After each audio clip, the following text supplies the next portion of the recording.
Hello po mga boss! Welcome back sa aking channel. Ito po't nag-iikot na naman tayo at magtitingin tayo ng mga bagong dating na unit. Unahin natin itong 12-wheeler na 6M70. New pace, ayan o. At mga bagong dating po ito, lahat na ipapasilip ko po sa inyo, mga unit po na ito. At ito, sample natin isa nito, as is condition, nasa kanan pa manibela. Ayun, as is po yung pangilalim, talaga naman wow, ang gaganda po ng mga bagong dating ngayon, ha? At ang hinahanap natin ngayon, mga 6M70 new pace. At ito muna ating mga dinaanan, isa-isay natin yung mga bagong dating. Ayan, 12-wheeler, bubble top, 6M70. New pace. And then, sa mga nanonood ng Subic Truck TV, please subscribe my YouTube channel and then my Facebook page para po ma-update po kayo sa lahat ng video mga i-upload ko. Sa mga maihilig po sa truck, etong isa, poging-pogi, 12-wheeler na 6UC1, bumper light, kung tawagin, yung bumper, may ilaw sa bumper, ayun o. New pace, as is lang, pwede lang maganda na ito, ganito, as is lang, original paint. And then ito, mayroon pa tayong nadaanan dito, nagbababa siya ng karga. Kaya minsan napapansin niyo yung mga wigban, yung mga damage, may mga karga po yan. Minsan di sinasadya, tinatamaan. Ayan po, ito pa po, lahat ng freezer ban at pwede sa kayo na, ito na 10-wheeler Isuzu, freezer ban. At baka kararating lang ngayong araw na ito, ayan, baka maibigan ninyo. Ito naman 10-wheeler na Isuzu, 6UC1 ang makina po niyan. Kahit hindi ko naiangat yung ulo, 6UC1 yan.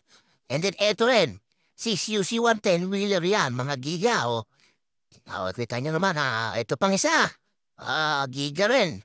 Isuzu Giga na 10-wheeler. Ayan. Mga bagong dating yan, mga as is condition.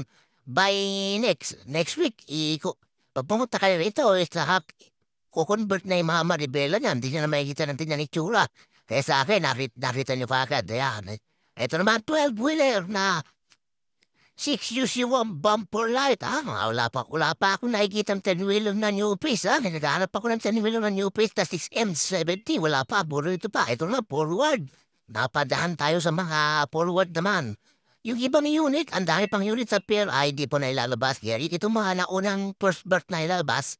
Ito pala, ito. Marami nag-upload ito kapoging unit, ayan na, forward ito. Di lang natin alam kung anong makina na ito, Hindi pa muna natin itataas yung mga ulo. Yawa lang sa dami niyan, isa-isahin natin yan, itataas natin. Baka sa isang video pa lang, ibabot na tayo ng ilang oras, Ito naman mga close band, ka-pressure band. Ayan, maliliit. Mga naghahanap ng mga close band, pressure band. Visit na kayo nito sa Subic, marami kayo pang pipilian ngayon, mga new arrival, mga bagong dating. Itong sa kulay blue, kita nyo naman, Talaga naman ang pogi ng unit, ang ganda ng unit, with windbreaker pa ito. Ayan. Parang close band po ito with side door, And then, eto pa iba. Sisilipin natin lahat ng mga unit na dumating. Ayan, freezer ban, 14 lang po yung haba, 14 feet. 4JJ1 ang makina ng mga Isuzu na ito. Ito na isa bang close band, ayan, NPR, wide. Ito pang isa, close band na 4JJ1 ito. Itong maliit naman, maliliit ang mga ulo, mga 4JJ1 yun. Ito, 12-wheeler na super great, 6M70, ayun. And then, Isuzu na 12-wheeler din. Ito naman, ilista-lista pa yung mga bagong dating, Kaya hindi pa natin pwedeng pakialaman, hindi muna natin pwedeng tignan ng buhok-abuhan kasi bago pa lang. At kanina pang yung mga nililista. And then once again, maraming salamat, Sana bukas makachempo ako ng na mga 10-wheeler na yung pace na hinahanap ko. Habang nag-iikot kami, meron tayong subscriber na taga Iloilo bukas na makakasama. At kanina naman yung taga Manila naman, company naman yung kasama natin. Nagpa-quotation na boom truck. And then ito naman at mga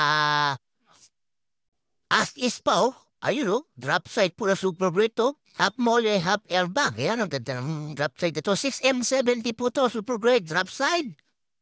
And then once again, please subscribe my YouTube channel po and then my Facebook page. Ito, 6R10 na bubble top. Talagang loaded na loaded sa room. And then, 10 stand. Ayan. And then, stainless ng kanyang mga bisagra. Hindi na natin iikutan ang lahat. Mabilis ang video lang tayo, ha? Para po naman yung sa iba naman tayong company pupunta mamaya-maya. Para naman masilip din natin yung mga kanilang mga paninda. Eto, mga maliliit naman to. Yun. Yan, maliliit. Ito naman, wing ban. Ito, wing ban to. Oo, ginang wing ban na ito. Kita niya naman, Gwapo. Ito sana yung mga kursunada po. Dato ka po pogi.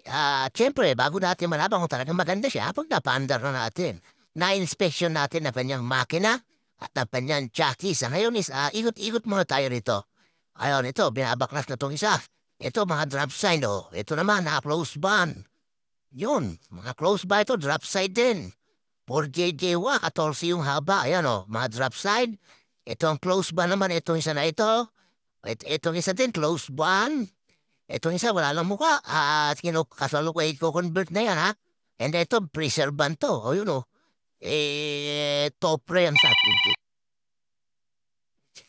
Kaya basta topre, matibay yan. Ayan at talaga naman, ang dami na nating mga unit na pinakita ko po sa inyo at yung mga na gustong bumili ng mga unit, takbo na kayo sa Subic ngayon. Bawat yarda kayo sa Subic, maraming mga new arrival, mga bagong dating, fresh.